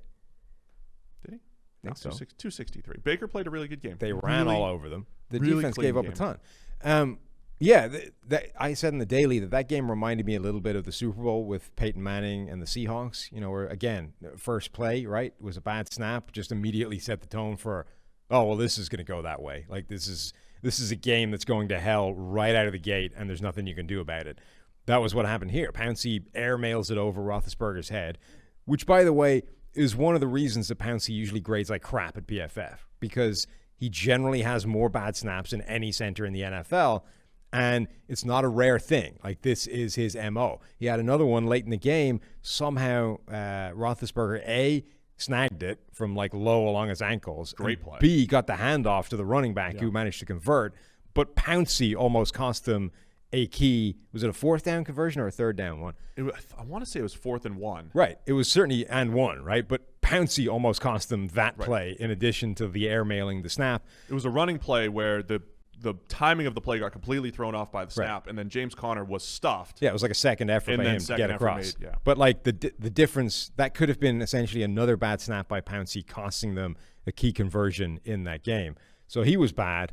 Roethlisberger just couldn't get out of the hole that he dug himself, or that they dug themselves between the bad snap, the interception early. They started to pull it back. And then, we're all talking about momentum, and is this the Browns tightening up, getting, knowing this is happening, choking? Is the talent differential eventually starting to show? Look at the DBs that the Browns are trotting out. Look at the offensive linemen that they're dealing with. 2 guys in that game who Alex Van Pelt, the guy that was calling the plays, had said he hadn't met. Incredibly. Like literally had not met the guys who were on the field starting. They had some guy. So did you hear Baker's quote at the end of the game? Right. What was it? Was great. So essentially he said, so Michael Dunn filled in for Joel Bitonio at left guard. Michael Dunn had about 300 career snaps, played really well in that game. He gets hurt, and a guy named Blake Hance comes in. And I'm an NFL analyst. I shouldn't be. I should know Blake Hance. But even Baker Mayfield, his teammate, said Michael got hurt, and then a guy named Blake came in who I had just met before the game. Look, this is absolutely incredible. Put in perspective what the Browns have done over the last few weeks. It is had to deal with. Yeah. So losing all of their receivers to the hot tub COVID. Kevin Stefanski was in his basement for this game, not allowed to call the game because he had COVID. Very relatable. The starting offensive line coach, the offensive line Bill coach. Callahan. Right. Awesome. Bill Callahan and his assistant offensive line coach were not there because they had COVID. So they panned to the sideline to the dude that was like acting offensive line coach that day. Looked like some poor intern that they just drugged in there through a headset on, like, you're coaching the offensive line today, and by the way, 2 of your starters have never played. He was their have fun game management coach. Yes, like Chris was like, I don't know if that's a demotion or a lateral move or what, but he's all line coach. The game management coach, I'm pretty sure, is the dude that like boosts Andy Reid's red flag in 2 minutes so he doesn't get a penalty for trying to challenge during the 2-minute booth period. Yeah, like I'm pretty sure that's the guy we're talking about here. Yeah. The guy that walks up to Andy Reid and like lifts the red flag out of his pocket when we get under 2 minutes and runs away. That's the dude that was acting as offensive line coach during a game where multiple offensive linemen were basically in the building that day, like fresh. So for the Browns to overcome all of that and win this game against a team that they just struggled to beat their backups effectively a week ago is kind of mental. Yeah, Jack Conklin also only played 17 snaps. Michael Dunn, one of the better run blocking grades on the team. J.C. Treader, again, I love the Sunday Night Football crew, the boss. They do a great job of highlighting key blocks on plays. J.C. Treader pulling on the Kareem Hunt, first Kareem Hunt touchdown, taking his guy to the ground, and also making a key block on the big screen to Nick Chubb. This, the two-headed running back tandem of Nick Chubb, Kareem Hunt, man, they just made a ton of huge plays. Don't try to combine. There's no good way to combine the. Which one do you prefer? Just do like thunder and lightning or whatever. The old no, school. You can't do that. They're thunder and thunder. Do we ever have who was the official thunder and lightning? Because I always think of the T.J. Duckett Wart Dunn for some reason, but there's got to be a better one than that. Jags fan here, so Fred Taylor and Maurice Jones-Drew. No, they were never. But that was also like Jimmy Smith and Keenan McCardle were kind of thunder and lightning as receivers. No, it can't. It's got to be a running back tandem. Who was Earth, Wind, and Fire? Austin? A band that predates Austin's existence. Yeah, but there was some sort of the Giants backs? Brandon Jacobs. And Ahmad Bradshaw. Yeah. Who's the third? Tiki? It's not Tiki, right? No. Tiki's David Wilson? David Wilson was never part of a nickname, surely. Get out of here. Get out of here, Austin. Austin's stop ruining the podcast. Texting us messages and we're being distracted. That's our fault. Anyway, and plus Baker, just a really clean game. A really clean game. The Browns were another one of these teams, right? Coming into the playoffs, like how much of Baker Mayfield's resurgence was real and how much of it was just look at the defenses he's played. And every time he's faced, one more question, a step up, he's actually answered the call. And the Baltimore, the second game, okay, there was a horrible interception in there. But other than that, he played pretty well against a defense that murdered him the first time round. Pittsburgh, same kind of thing, right? The first time, Steelers destroyed this offense. Second time, it was the backup, so did it really count? Third time, Baker Mayfield carved this defense up. Now, as you said, a bunch of short fields, a lot of things working in his favor, but like Mayfield looked legit. He did not look panicked, did not look flustered. And again, there were like things that were, if you were going to trigger a relapse into like bad Baker, things were happening that would cause that, right? Offensive lineman going down, dude that you just met trying to protect your blind side on the right-hand side. Like all these kinds of things. Thank you for calling the right side the blind side. Well, when he's looking left. Thank you. All these kinds of things that could easily have, like, you know, triggered this Pavlovian relapse into panicky Baker in the pocket and a hideous interception. And, oh, no, the game's just gone away from a 28-point lead. The Browns are still the Browns. Nope. Baker Mayfield dealt with it all, looked calm, came up with a couple of those big runs that he had last week, you know, put the team on his shoulders to a degree and looked assured, looked like he did have answers. He's had going into the game, he's had 18 first downs as a runner this year, and 10 had come over the last 4 weeks. And I know it sounds simple, and I've talked about the QB running game quite a bit on the show all the time. And Baker's not the dude, you know, he's not going to go run for 80 yards or anything like that. But just picking up a handful of first downs here and there over the last few weeks, I think has been huge for this offense. And I think that is one of the big differences for Baker in his game. At times when he was either in previous years inviting pressure or maybe throwing the ball away or just not he's just turning negative plays into positives, right? And I think he's picking his spots as a scrambler. And again, it's only a couple first downs per game, but he had a big one last night. I think that's been a huge part of his game as well. And to me, it's speaking to his demeanor. You know, last year he was playing vacating clean pockets and all that stuff. Now he is running, and he's running decisively, and he's like, all right, team, I'm going to go make this play for you. And that's just been a huge part, I think, of the Browns' turnaround. So, yeah, last year and before when he was playing badly, when he was taking off, it was without direction, right? He would just panic and run around in the backfield and essentially wait until it was too late and then try and outrun a better athlete to the sideline, right? And you're done. Now, when he runs, he's immediately taking off for positive yardage. Like he understands quicker when the play is dead and is making something out of it himself. And it's a completely different prospect. So it's not like he's become more athletic, right? He hasn't suddenly developed this speed that takes him past big defenders that are chasing him down, but he's moving quicker. He's moving more decisively, and he's not like inviting them to the point where it's a foot race before he does it. So, look, I don't know how much do you glean from all of this, right? The Browns' impressive effort, right? Mm-hmm. But I always come back to is it as good as the scoreboard would indicate? The Steelers came back in part because the Browns were playing really soft coverages, and I'm calling them the Pittsburgh paper cuts. The paper cuts came back. Death by 1,000 paper cuts. They just went dink and dunk all the way down the field. Ben Roethlisberger set an NFL record, 47 completions for 501 yards, and that's how they got back into the game. But which was probably always the game plan for Cleveland, right? You don't have Denzel Ward. The game plan against the Steelers offense is honestly probably what they did, which is let's back off, let's play very soft, and let's make them beat us with 1,000 paper cuts, because the Steelers are not the Drew Brees offense. They're not the Tom Brady offense. They're not a Peyton Manning offense. They don't do well. They haven't been efficient with that system. It's what they try and do, at least for the back end of this year, but they haven't been good at it. So let them hang themselves. Like, give them the rope and let them go. Let them go nuts. The fact that it was as successful as it was partly due to the fact that you're playing way soft because you got the big lead, right, as opposed to just the standard game plan. But also, again, like, look who was lining up in the defense for you. Like, MJ Stewart had a really good game, but that dude is like a safety cornerback hybrid and was targeted like 16 times, right? Eventually, that's going to pay off for some yardage and some touchdowns. So, again, the Browns ran away with this because of snap over the head.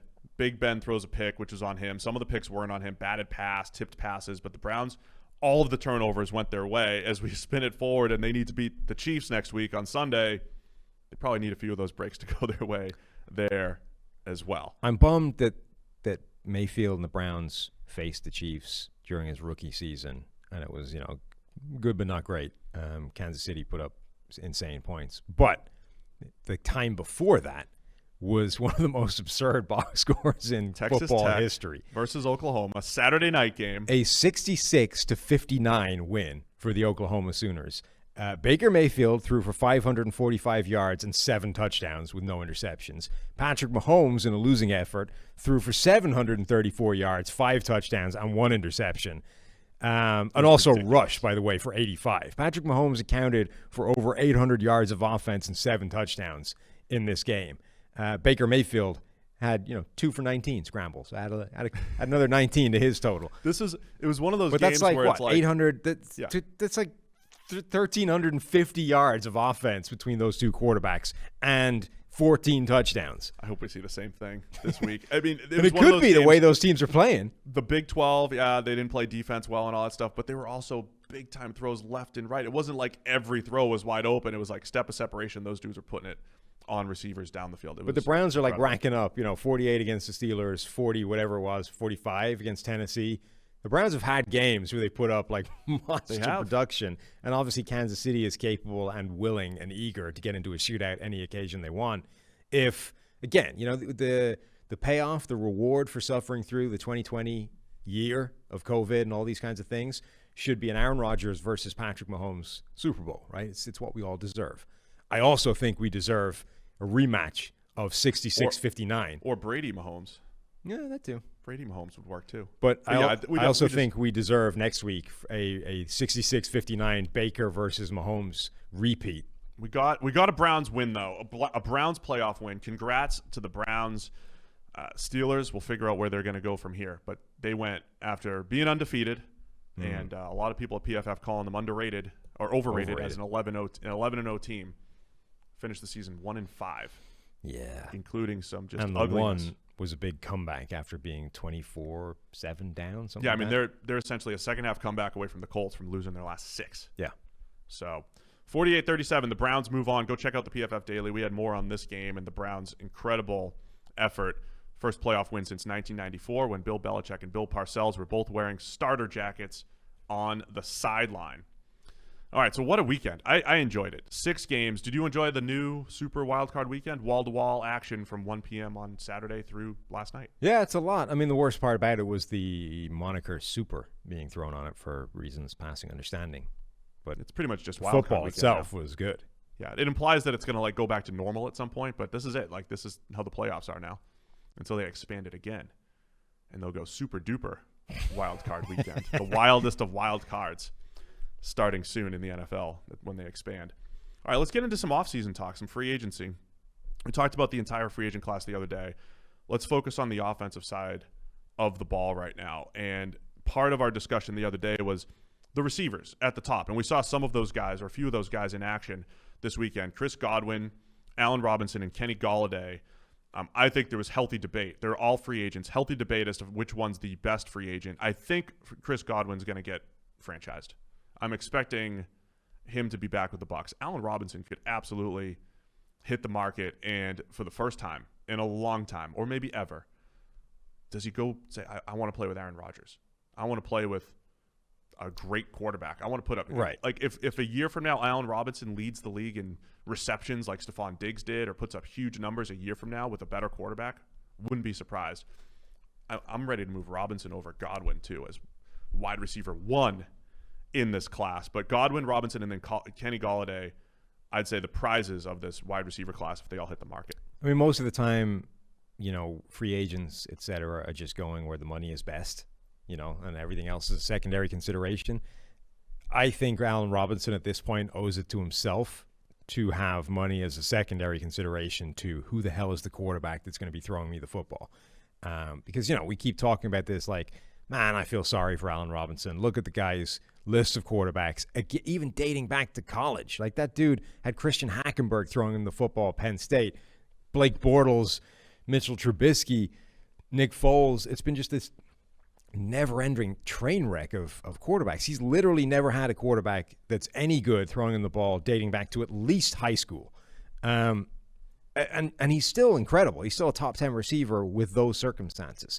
So everybody is always like, come on, just get the guy a quarterback, any kind of viable quarterback.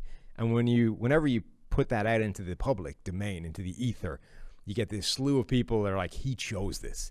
Allen did this to himself. He could have gone to Green Bay with the Packers, and instead he chose Chicago. So he, I think, owes it to himself to not do the same thing, right? To not go wherever the hell the money is the highest, and to actually find himself a quarterback as part of this dating program that he's going to be going on in the offseason. Find somebody that's capable of getting you the ball. Don't just take the best offer on the table. It's part of the debate here, too. It's Robinson's third contract he'll be going for here. Chris Godwin, his second contract for the Bucs. Golladay, one of the better deep threats in the league. Great body control, contested catch, genius, but just, really a lot of people liked him coming out of Northern Illinois a few years ago, but, man, he is even exceeded probably their expectations. Golladay is interesting, too, because Matthew Stafford's probably the perfect type of quarterback that you would want to put him with, right? That pairing is awesome because Stafford's going to give you opportunities down the field. So I don't know if Golladay is going to find a better option as far as allowing him to make big plays. But, again, he's one of those prizes that you just want to build your receiving core around. And the Lions have a ton of decisions to make now because all of their guys are free agents in that receiving core. I think the second tier of wide receivers are interesting as well, from Will Fuller, who we've always talked about as that quintessential deep threat that opens things up for the rest of the offense. Do you think that changes based off what we saw this year? Will Fuller? Yeah. So Will Fuller was always confusing because the question was always what is the difference between a Will Fuller and one of these other deep threat speed receivers that doesn't really do anything? And the reason it was a question is because the splits with Will Fuller on and off the field were insane, right? Even understanding the fact that Nuke Hopkins was your number one weapon and the best receiver, one of the best receivers in the NFL, Will Fuller seemed to be the thing that transformed the Houston Texans offense. When he was on, Deshaun Watson looked great. The offense had insane numbers. And when he was off, it all fell to pieces a little bit. This season, you ship off DeAndre Hopkins to Arizona for a bag of peanuts. And you're like, well, it's okay because Will Fuller's still there. He's the thing that makes this offense actually function. But that didn't happen this year. Will Fuller splits on and off are like the same. They didn't suddenly. It turns out that actually whatever was at work with the Nuke Hopkins, Deshaun Watson dynamic in terms of what that forced him to do from a progression standpoint, from playing the game methodology, whatever it was significant in terms of determining how Will Fuller approached the game or how he affected the game. And when you take away that and you force Deshaun Watson to play the game more honestly, the Will Fuller impact disappears. Yeah, I mean, I think Fuller showed a different skill set too, where he could be, more of a slot receiver and spread, move around and do more things. Either way, I don't think it changes the value of what he brings as a field stretcher and a guy that you can create those chunk plays with. And he's a number two. I mean, he's a number two, which is not a knock. It's just you're bringing something to the table where if you have a better complementary piece like a Nuke Hopkins, things could go really well for your offense. So I think Will Fuller will still be coveted out there. The next tier of receivers, though, like Juju Smith-Schuster, definitely a complementary piece. Corey Davis, maybe dropping in the rankings after injuries, but also disappearing down the stretch. Hall of Famer. He's a number two. He's a complementary piece. T.Y. Hilton at this point in his career, a complementary piece. Curtis Samuel, an interesting one as teams get more creative. You've written about receivers lining up at running back and how that stresses defenses. They started to do more of that with Curtis Samuel this year and got the most production out of him in Carolina. Do they try to bring him back? Going to be tough when you already have Robbie Anderson and you have DJ Moore. So for Curtis Samuel, I don't love him as a traditional receiver, but I think you have to have a plan for using him and creating those mismatches. He's an interesting one. And then Marvin Jones for the Lions. All of these receivers are in our top 50 and guys that can make an impact as a number 2/number 3 in the right system. It's really not a great free agent crop overall. It's really good at the top, and then it falls off quickly. But I think wide receiver is the one position where that's different. There's a lot of really talented wide receivers that are really useful. And even if you go beyond the top 50, you get into some really interesting names. Like Nelson Aguilar for the Raiders this season has been what they drafted Henry Ruggs to be. Like, Ruggs has been absent without leave, and why has he not been a bigger part of this offense? But Aguilar's been the guy that's been catching the deep bombs, that's been making all those big plays. And that honestly was what Aguilar was at USC. He was catching all these deep targets. It's just that when you suddenly put him in press coverage on the outside, he can't really get in a position to make them. But he's been making those big plays. And it's different to the player he was when he had his one good year in Philadelphia as well, where he was in the slot operating all these horizontal jet motion, all these kinds of things, the quick, shallow cross. So he's a really interesting guy because it's like 1 year of it. So can you trust it? So, right. He does. It's like, I don't understand what you do with that. But if you get Aguilar from this year in your offense, it's a difference maker. Like, it's a Will Fuller game changer. Ranking Aguilar was really difficult for us. We put him at 60 overall on the free agent list, and it's because he's got 5 years in the league, 3 of which were bad. Yeah, and then really to bad. your point, the 2 good seasons that he had looked completely different. A slot receiver and a deep threat, right? And if you knew you were getting this year's Nelson Aguilar, that's probably a top 30 free agent. It's a top 30 free agent, and it's the first-round pick that he was. Like, it makes sense when you look at his USC tape. Absolutely. So figuring out, we had to hedge a little bit because you don't know what you're going to get. If we just go by what we saw recently, Aguilar is much higher on the list. So he'll be an intriguing one. Sammy Watkins, too, is an intriguing one because Sammy Watkins, think about the playoffs last year, right? He, whoops Richard Sherman in the Super Bowl, has a huge game in the AFC Championship game, right? Like, Sammy Watkins had 3 touchdowns against Jacksonville, first game of 2019, was it, last year? Just random games where Sammy Watkins just takes over for the Chiefs when Tyreek Hill's not around or Travis Kelce's not around or those guys just aren't, or they're being double covered or whatever. Yeah, I think so inconsistent. I think he's like a better athlete version of Corey Davis in terms of he's not the reason, he's not responsible for his own production.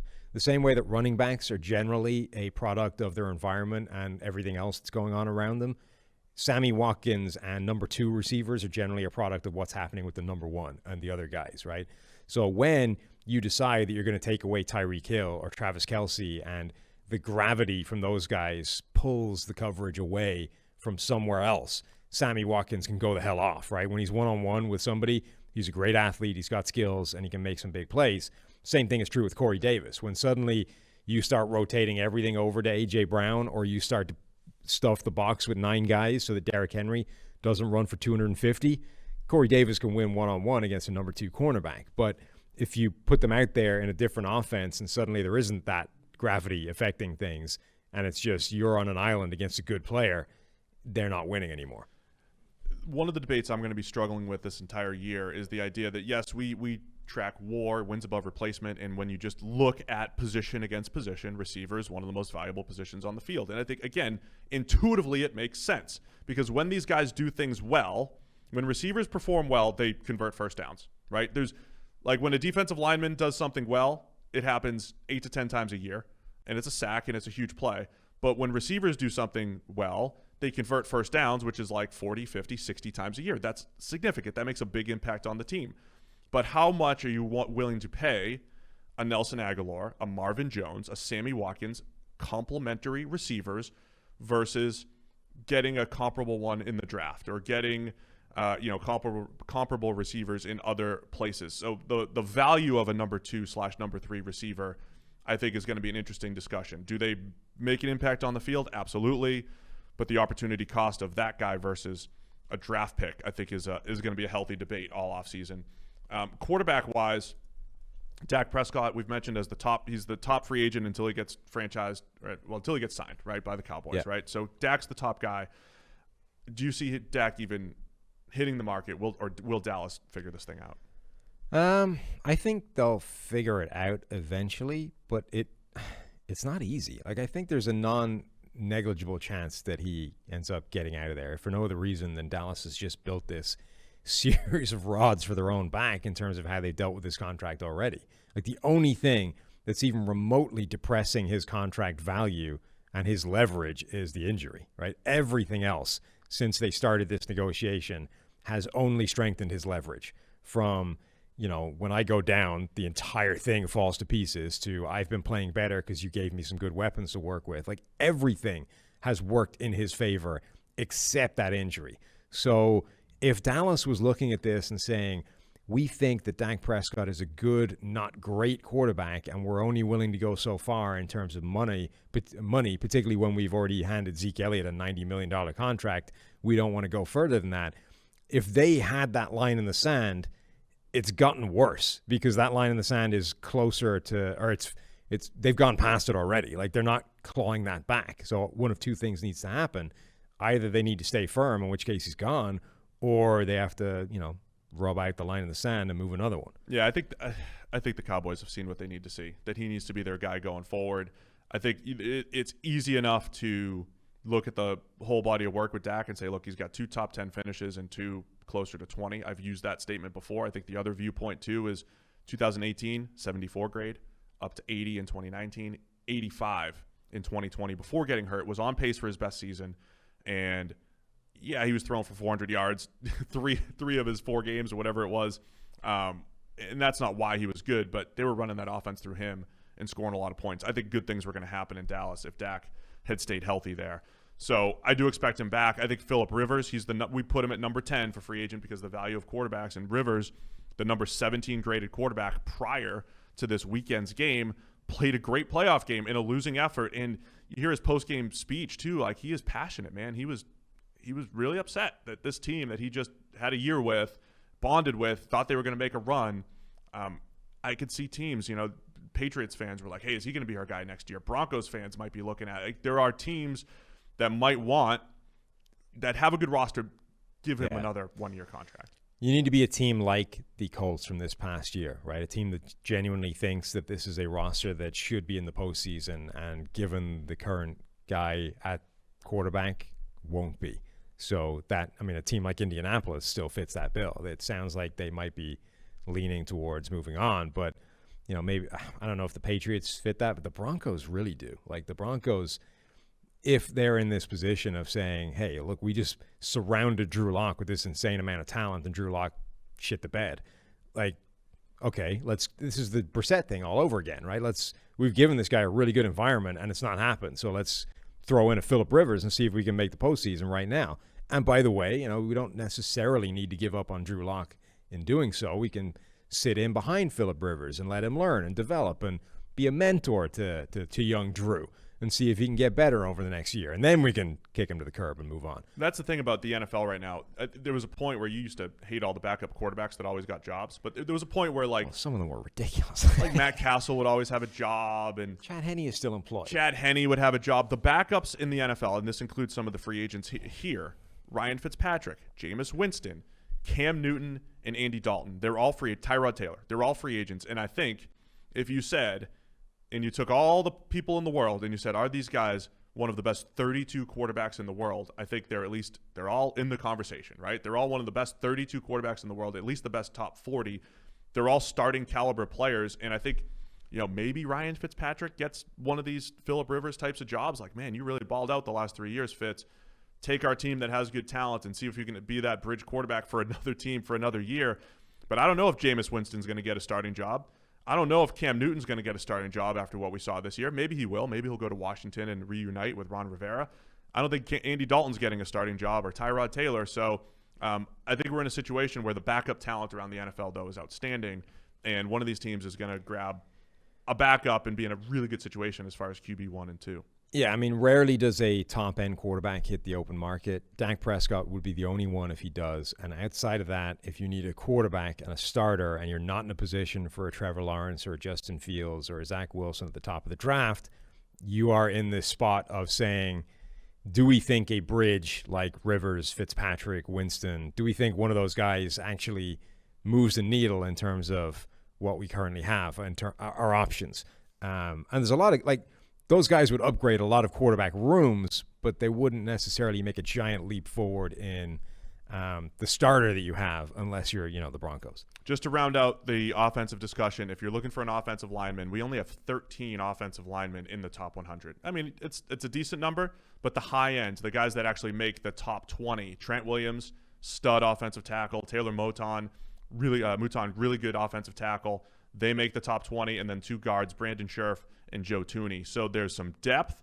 There's creep back toward average type of tackles that we love. Russell Okung, Alejandro Villanueva, Darrell Williams, who's been outstanding for the Bills this year as that, average to above average tackle. Kelvin Beachum with an injury history, but, again, he's a pretty good pass blocker. So there's guys that can help your offensive line creep back toward average, but as far as impact players, only 4 offensive linemen make our top 20 right now. So yeah, and don't forget Corey Linsley, who was the best center in the NFL this season by a distance, is also free agent. Yeah, and tight end doesn't look that great outside of Hunter Henry either. Again, you've got complementary is the key word here, and I think that's free agency this year. Complementary weapons like Gerald Everett at tight end. Gronk is technically a free agent, but he's going back to the Bucs. So. Yeah, You're just going to ignore running back completely. That's how it works? Running backs don't matter, so we're not even going to mention them. Yeah, they actually did slip my mind subconsciously, but they did. All right, talk about free agent running backs. Aaron Jones is the prize, I think. A genuinely elite running back, guy that's good at everything, good in the pass game, which is obviously important. Chris Carson has been a better running back than his reputation for a number of years. Kenyon Drake has been a disappointment this year, given where I think people thought he would be coming into the year. But when you look at those things that, quantify expected yards for a running back, given the situations they were put in, like, he's buried. I mean, he didn't. It was the exact opposite of what we thought, which was this was a great environment for Kenyon Drake to look good. It turned out it was a terrible environment for him this year, and consequently he looked not great. But he still got some talent. And then you get into, iffy. James Conner, Mike Davis. James Conner's run hard. Mike Davis, I think, is a good backup because he's going to force missed tackles when he gets out there. And James White will be he'll be a third down back for somebody. Maybe end up reuniting with Brady in Tampa for next year because they do need a pass game running back. Le'Veon Bell, also an impact running back. He's at number 86 on our rankings. Just for perspective, Aaron Jones, number 44 on our free agent list. He's the top running back on our list. Maybe we're even being too generous. Stop it. For running backs. We love running backs. We love you guys. All right, that's it. That's it for the PFF NFL podcast today. Go check out the PFF NFL Daily, of course. Check out the Chris Collinsworth podcast, all of the great PFF podcasts that we have. Just search PFF anywhere you guys listen to your podcast and just download and subscribe to all of them. Listen to all of them. So we'll be back Thursday. We will preview all of the divisional round games, and we'll get into some more free agency discussion on the defensive side of the ball. Thanks to everybody for tuning in. See you Thursday.